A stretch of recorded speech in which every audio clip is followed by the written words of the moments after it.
मेरे हाथ में ये जो दस्तावेज है या वह सरकारी दस्तावेज है जो शिक्षा को उपकृत करने के लिए, शिक्षा को बेहतर करने के लिए, शिक्षा नीति को उन्नत करने के लिए यह नई प्रवेश निर्देशिका है वर्ष 2024 और 25 की।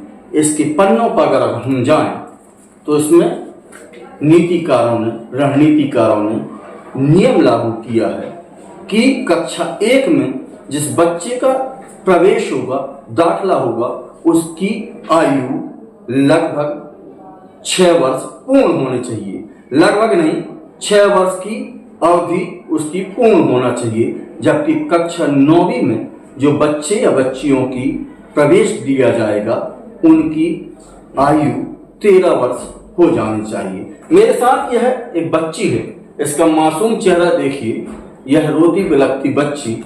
अब इस अगर नीति की बात की जाए तो उसके हिसाब से कक्षा 9वीं में दाखला नहीं पा पाएगी। इसके लिए इसे अगले वर्ष तक का इंतजार करना पड़ेगा। और क्यों करना पड़ेगा मैं आपको बताऊं कि अगर यह सोनाली रजक नाम की लड़की इसी साल में, पिछले साल कक्षा 8वीं की परीक्षा इसने पास की थी और अब यह स्कूल आई है कक्षा 9वीं में दाखला लेने के लिए। इसकी जो जन्म तारीख है 25/8/2011, वर्ष 2011 में इसका जन्म हुआ था।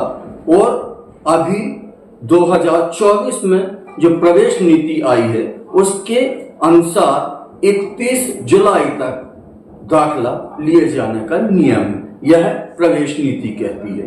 और अगर 31 जुलाई की स्थिति भी देखी जाए तो इस बिटिया की उम्र 31 जुलाई की स्थिति में अर्थात प्रवेश दिए जाने की अंतिम तिथि तक 12 वर्ष 11 माह और 6 दिन हो रही है।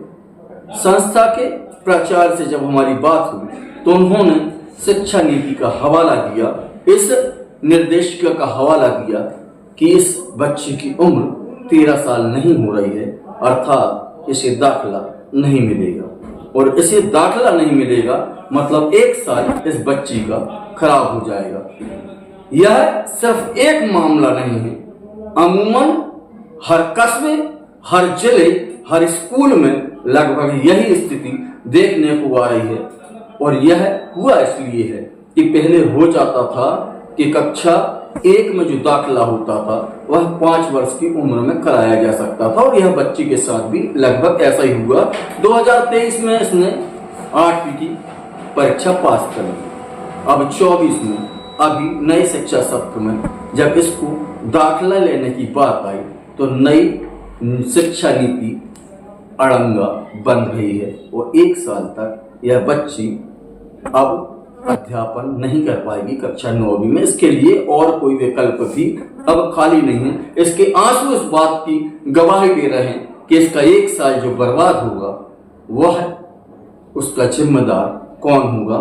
हर प्रदेश के हर स्कूलों में यही स्थिति है। जब नीतिकार, जब रणनीतिकार कुछ नई नीतियां बनाते हैं, नए नियम लागू होते हैं तो उसके कुछ दुष्परिणाम भी देखने को आते हैं। और ऐसे न जाने असंख्य कितने दुष्परिणामों से दो चार होता नन्हा बालक, नन्ही बालिका जिन्हें लाडली बहना और न जाने कितनी सरकारी योजनाओं में सम्मानित किया गया है, पर ऐसे बच्चे जिनका 1 साल खराब हो जाएगा उसके लिए सरकार क्या व्यवस्था की है इसका इस प्रवेश निर्देशिका में कहीं कोई उल्लेख नहीं है। तमाम स्कूलों, तमाम शहरों के रिकॉर्ड अगर खंगाले जाएं तो सैकड़ों, हजारों ऐसे बच्चे हैं जो इस नई नीति के दुष्परिणाम के चलते अब नई क्लास में प्रवेश लेने से वंचित रह जाएंगे।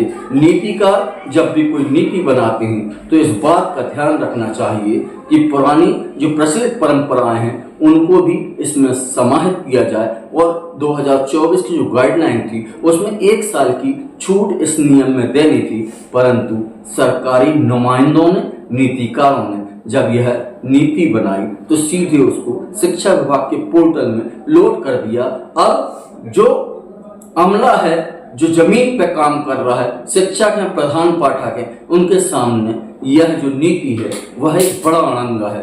पर इसके कारण, इन नीतियों के कारण बहुत सारे बच्चों का भविष्य 1 साल के लिए अधर में लटक जाएगा और उसका जिम्मेदार कौन होगा यह कोई बताने को तैयार नहीं। शिक्षा नीति पर फिलहाल इस अपडेट के साथ कि जो नीतिकार हैं वो अब जब भी इस बात का मनन करें तो कृपया इस बात को ध्यान में रखें कि जो बच्चे पहले से पढ़ रहे हैं उनकी शिक्षा व्यवस्था में खलल ना आए, अन्यथा सरकार जो शिक्षा को प्रोत्साहित करने के लिए तमाम किस्म की योजनाओं का ढिंढोरा पीट रही है वह सब मिथ्या और खोखला साबित होगा।